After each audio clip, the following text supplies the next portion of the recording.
아멘. 가시나무의 교만, 이런 제목으로 말씀을 증거하도록 하겠습니다. 사사기 9장은 사사 기드온의 아들 아비멜렉이 스스로 이스라엘의 왕이 되려는 시도를 다루고 있습니다. 기드온은 사사로 이스라엘을 구원했고, 또 그의 마지막은 달로 다소 논란이 많았습니다. 사사임에도 불구하고 여러 아내를 두었고, 또 자녀들을 무려 70명이나 두었고, 또 첩을 통하여서 이제 아비멜렉이라는 그런 오늘 이 본문 말씀의 아주 핵심 인물이죠. 아비멜렉이라는 그런 아들도 두었습니다. 그런데 이 아비멜렉은 기드온의 첩의 아들로서, 그러니까 비천한 출신 탓에 그의 형제들 70명에게 무시를 당했던 것으로 보입니다.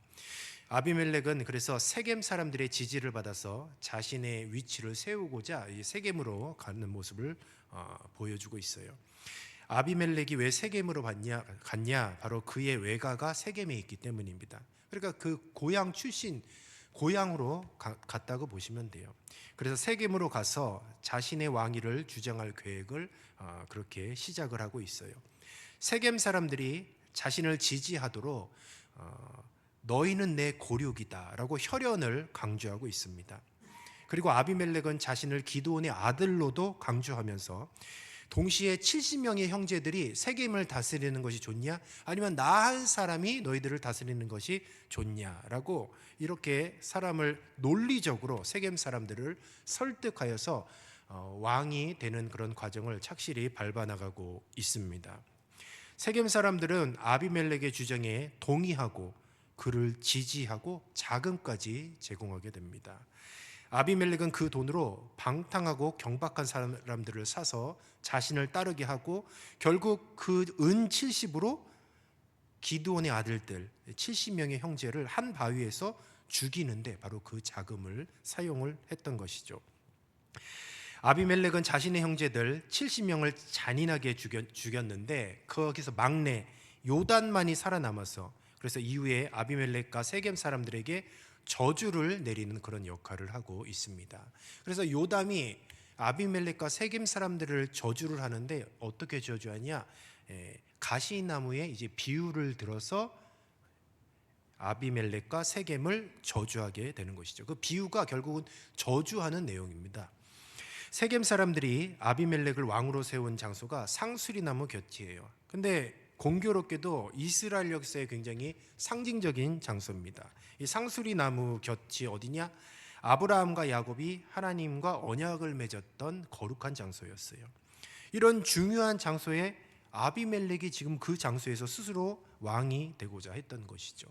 아비멜렉은 결국 누구냐? 인간이 스스로 왕이 되고자 하는 그 결과물이었던 것이고, 이 상수리 나무에서 아브라함도 그랬고 야곱도 그랬고 하나님을 왕으로 섬겼던 바로 그런 거룩한 장소였다는 것이죠. 사탄의 전략이 바로 이런 것이에요. 사탄은 가장 거룩한 곳, 그리고 가장 신성한 곳을 더럽힌다라는 거죠. 사단이 우리들을 공격하는데 바로 그 부분을 공격하는 거죠. 우리가 가장 거룩하게 여기는 시간, 우리가 가장 거룩하게 여기는 이 장소, 꼭 그 부분을 공격을 하는 것이죠. 그러니까 그 신앙의 근간부터 흔들게 만드는 것이요. 그래서 우리가 신앙생활하면서 절대로 예배는 타협하면 안 돼. 예배는 목숨을 걸고 드려야 되는 거예요. 또 사명도 타협하면 안 돼요. 사명은 생명이거든요. 그러니까 사명이 뭐냐라고 했을 때 하나님이 저와 여러분에게 주셨던 어떻게 보면 할 일이거든요. 우리가 해야 될 일. 그런데 그 해야 될 일인데 목숨을 바쳐서 해야 될 것이죠. 목숨을 바쳐서 할 일이 사명이죠. 그래서 그것을 이제 십자가라고도 그렇게 얘기를 하죠. 사탄은 꼭 예배, 우리의 사명을 꼭 건드려서 인간관계를 통해서, 아니면 바쁜 것을 통해서, 아니면 여러 가지 계획을 통해서, 온갖 세상의 많은 수단과 방법을 통해서 거룩한 시간, 그리고 거룩한 장소, 그리고 주님과 나의 1대1의 그런 관계에서 반드시 필요한 그 무엇인가를 빼앗아 가고 흐트러뜨리고 현혹하는 것이 사단의 계략이라는 것이죠. 우리는 그것을 영적으로 깨달아 바로 우리 각자의 상수리 나무를 소유하고 상수리 나무를 지켜야 되는 것이죠. 그것이 우리 각자에게, 어떤 성도님은 그게 새벽 기도일 수가 있고, 그리고 큐티일 수도 있고 또 기도 생활일 수도 있어요. 각자 틀리겠지만 어찌되었고 주님과 나와의 끊임없이 소통하는 그 시간, 그 장소, 그리고 그 방법, 그리고 이 예배는 생명을 걸고 지켜야 됩니다. 사단은 그것부터 더럽힌다는 것이죠. 7절부터 15절까지 그래서 요담이 비유를 하고 있어요. 요담은 감람나무, 무화과나무, 포도나무, 가시나무에 대한 비유를 통해서 아비멜렉의 왕위 찬탈에 대하여서 저주를 하고 세겜 사람들까지도 저주를 하게 돼요. 요담의 우화는 이 네 가지 나무가 등장하죠. 감람나무에게, 그러니까 이 비유가 스스로 이제 나무들이 모여서 스스로 이제 각자 왕을 서로 이제 세우기를 원했던 거죠. 그래서 네가 왕이 될래? 네가 왕이 될래? 그래서 각자 이제 자기의 생각을 나무가 얘기를 하는 거예요. 감람나무가 9절에 이렇게 얘기를 합니다. 감람나무 네가 왕이 될래? 라고 했을 때 나의 기름은 하나님과 사람을 영화롭게 하나니. 9절 보시면 꼭 이게 반복되는 표현이 있어요. 나의 기름은 하나님과 사람들을 영화롭게 하나니 내가 어찌 그것을 버리고 가서 나무들 위에 우쭐대리요. 우쭐댄다라는 그런 표현이 있습니다. 이스라엘의 삶에 있어서 곡식과 포도와 더불어 가장 중요한 산물이 무엇이냐? 감람나무예요. 왜냐하면 감람나무는 아름답고 중요한 음식을 제공해 주기 때문이에요. 이 감람나무의 특징이 뭐냐면 요리할 때 그리고 빛을 낼 때에 사용되는 기름을 만들어요. 감람나무를 통해서. 그러니까 감람나무는 기름을 통해서 요리를 만들고 빛을 발하는 그런 귀한 역할을 하고 있고 본인이 그 역할이 중요한지를 알아요. 그래서 감람나무에게 왕을 제안했을 때 나의 기쁨은 하나님과 사람을 영화롭게 하는 것이다 라고 자신의 본분을 이야기하고 있어요. 감람나무의 기름은 고대 사회의 농산물 중에서 가장 가치 있는 산물이었어요. 그것을 알았던 거죠. 무화과 나무에게도 동일하게 얘기합니다. 네가 왕이 될 것이냐 했을 때 11절에 보면 나의 단 것과 나의 아름다운 열매를 내가 어찌 버리고 라고 이야기하고 있습니다. 보통 이 지역에 설탕이 없는 땅이에요. 설탕이. 그러니까 단 것을 섭취하기 위해서는 무화과 나무와 꿀밖에는 없었습니다. 그러니까 무화과 나무와 꿀이 달콤함을 가져다 주는 그런 역할을 하는 것이죠. 나의 단 것과 나의 아름다운 열매를 내가 어찌 버리고 우쭐댈 수 있겠냐. 지금 이 얘기를 하는 거죠. 그리고 잎사귀를 엮어서 바구니, 접시나 우산 등을 만들었다고 합니다. 쓰임새가 굉장히 다양했던 그런 나무였죠. 포도나무도 마찬가지예요. 13절에 보면 하나님과 사람을 기쁘게 하는 내 포도주를 내가 어찌 버리겠냐라고 이야기하고 있어요. 이 고대 근동 지방에는 포도주가 굉장히 중요합니다. 왜냐하면 물이 부족했기 때문에 우리가 보통 이제 포도주 하면 뭐 술 아니면 고급 음료로 생각하는데 이 고대 근동 지방에는 물이 부족하기 때문에 포도주가 사치 품목이 아니라 생활 필수품입니다. 그러니까 이 포도주는 하나님과 사람의 기쁘게 하는데 굉장히 필요한 것이죠. 생활 필수품이 없으면 이 삶이 망가져 버리는 거죠. 그러니까 이제 포도주도 자기가 어떤 존귀한 그런 가치를 지닌지를 분명하게 알고 있어요. 마지막은 이제 가시나무죠. 15절에 보면 내게 기름을 부어 너희 위에 왕으로 삼겠거든 와서 내 그늘에 피하라.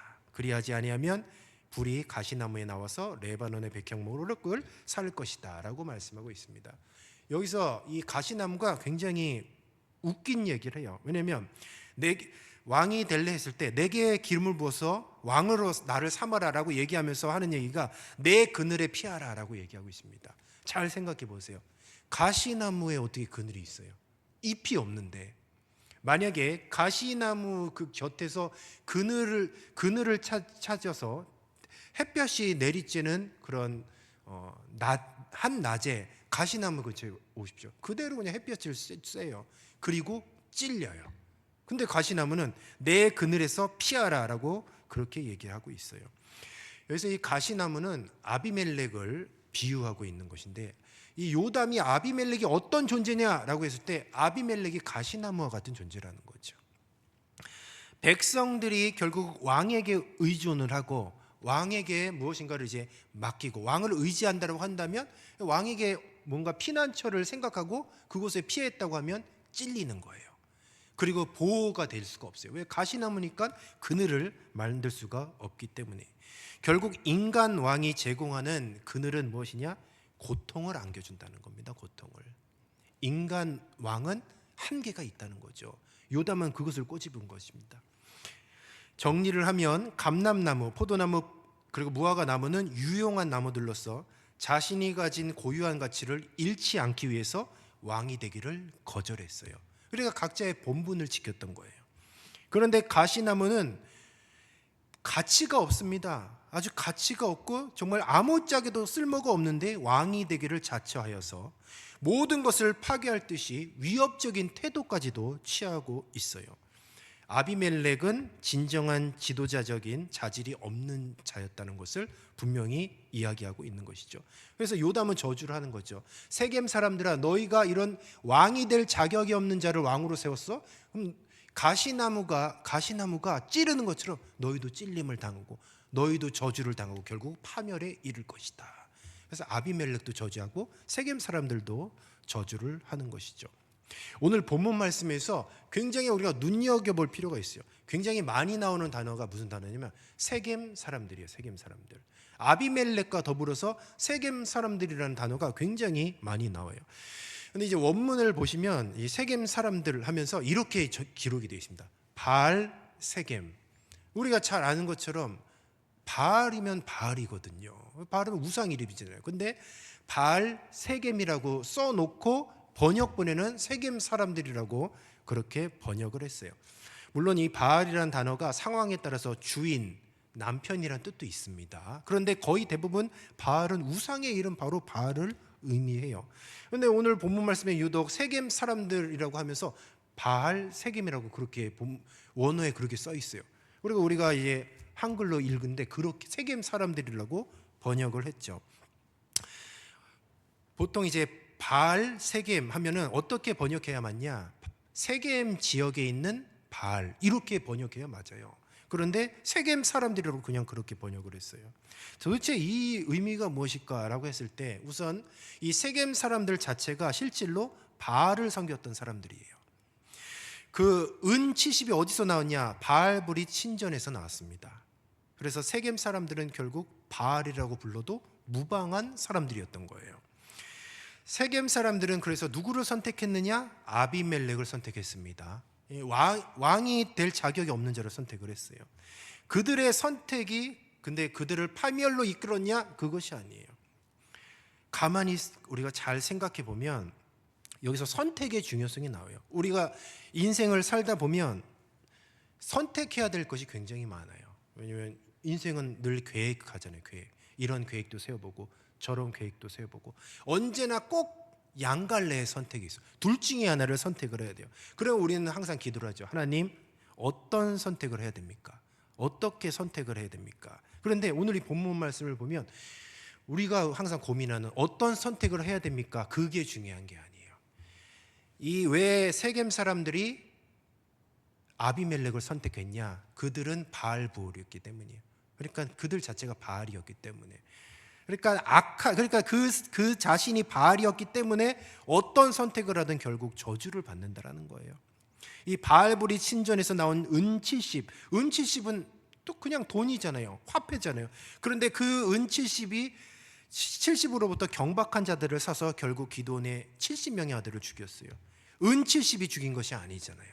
악한 것에서 나온 은 70이 죽였기 때문에 바로 악한 곳에서부터 악한 것이 나왔기 때문에 아비멜렉과 세겜 사람들도 결국 파멸에 이르는 것이죠.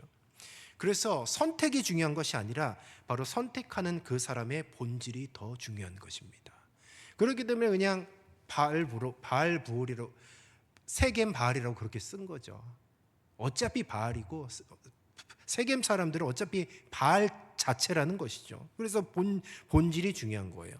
요담의 우화를 통해서 4가지 나무가 나오고 있어요. 이 나무들은 동일하게 나무들의 왕이 될 것을 제안합니다. 그런데 그 나무마다 각자의 선택을 했어요. 감람나무, 무화과나무, 포도나무는 그러니까 감람나무, 무화과나무, 포도나무를 사람으로 비유하자면 이들은 내면에 성품이 어떠냐? 겸손을 가졌어요. 그러니까 그 본질이 겸손하기 때문에 왕의 자리를 거절하고 자신의 본분을 지켰던 거죠. 근데 가시나무는 애초에 그 본분이 교만하였기 때문에 왕이 되기를 자처한 것입니다. 요한복음 15장 4절에서 5절을 같이 한번 읽어보도록 하겠습니다. 시작. 내 안에 거하라. 나도 너희 안에 거하리라. 가지가 포도나무에 붙어있지 아니하면 스스로 열매를 맺을 수 없음같이 너희도 내 안에 있지 아니하면 그러하리라. 나는 포도나무요 너희는 가지라. 그가 내 안에 내가 그 안에 거하면 사람이 열매를 많이 맺나니 나를 떠나서는 너희가 아무것도 할 수 없음이니라. 아멘. 우리 스스로는 선한 열매를 맺을 수 없는 전적으로 부패한 존재입니다.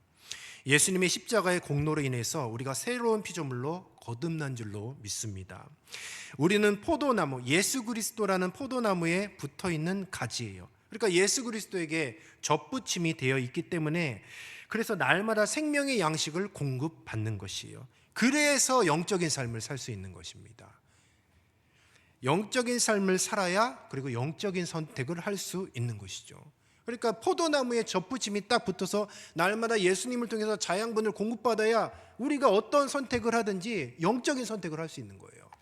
우리가 어떤 선택을 하냐가 중요한 게 아니라 내가 올바른 선택할 수 있는 그런 자격을 갖춰야 되는 거죠. 그래서 선택이 중요한 게 아니에요. 먼저 좋은 사람이 돼야 되는 거예요. 좋은 사람이 뭐냐? 결국 성령의 사람은 어떤 선택을 하든지 하나님의 은혜로 선한 길로 이끌어 주신다는 것이죠. 그렇기 위해서 선택을 하기 전에 본질, 그렇게 마음판부터 바뀌어야 되는 거예요. 날마다 예수님의 그 접붙임 되어져서 포도나무이신 예수님께 딱 달라붙어서 예수님이 주신 그 생명의 양식을 공급받고 생명의 예수의 보혈의 피로 날마다 회개하여야 올바른 선택을 할 수 있는 것이죠.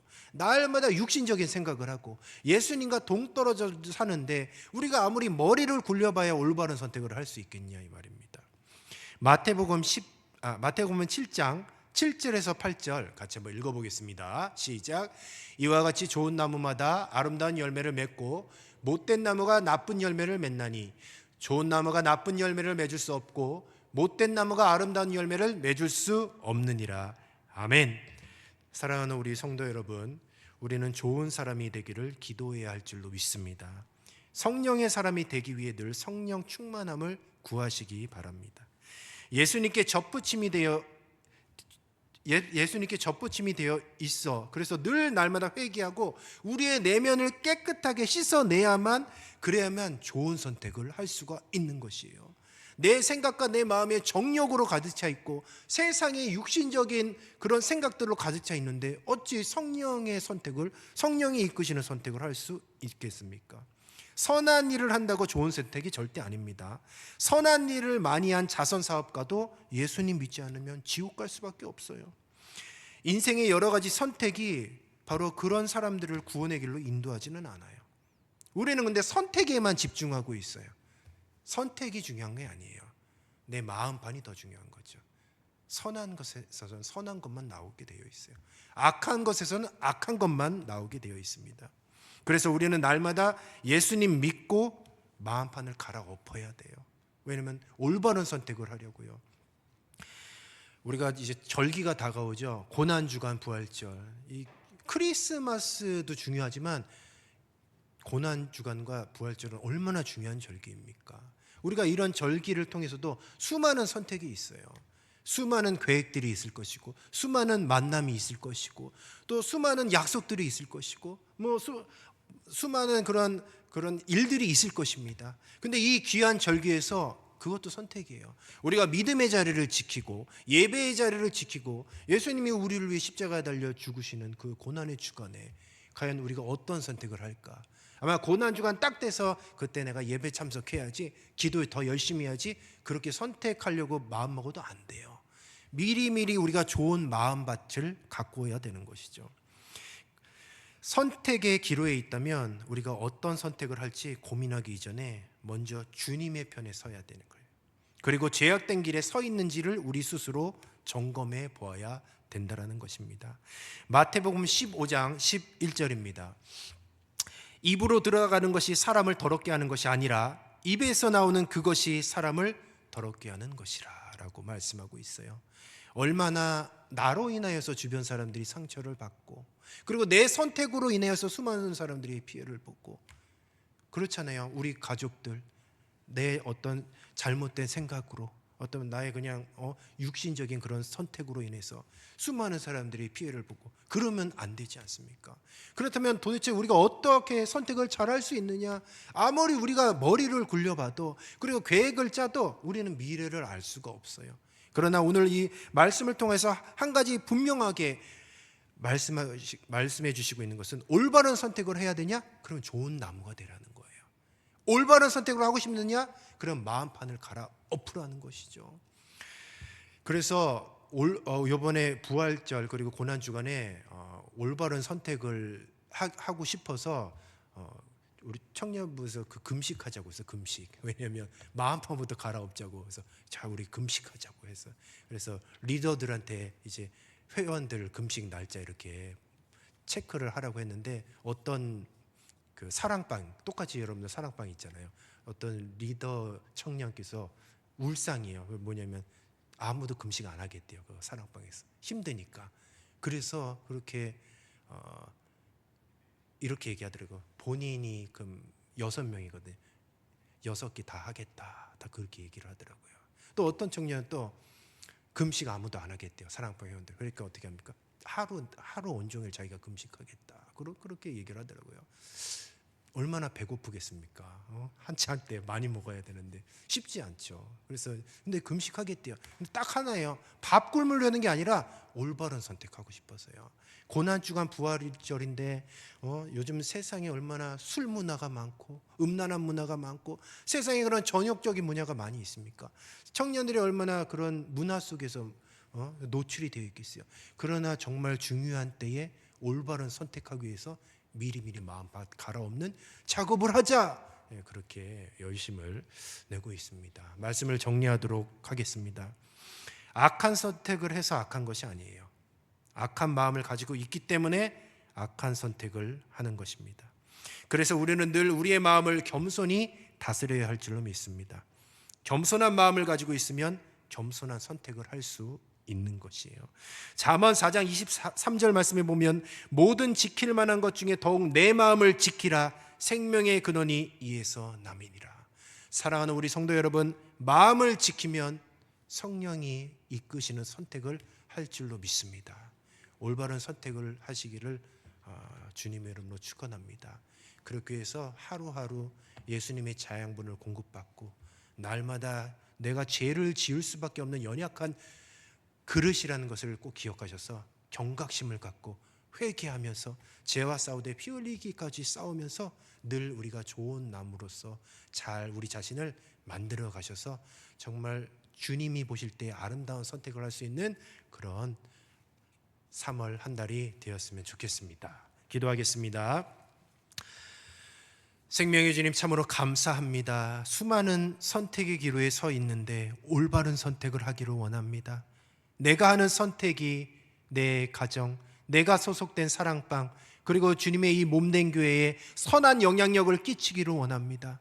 내 생각과 내 마음과 내 계획대로 하는 선택이 아니라 내 마음판을 갈아엎게 하여 주셔서 좋은 나무가 되게 하여 주시고, 좋은 나무로서 좋은 마음판에서 선한 것이 나오게 하여서 선한 선택하여 주시옵소서. 선한 선택을 하여서 그 선택으로 인하여서 선한 영향력을 끼치게 하여 주시고, 생명을 살리고 주님의 몸된 교회를 든든히 세워나가는 귀한 좋은 나무가 되게 하여 주시옵소서.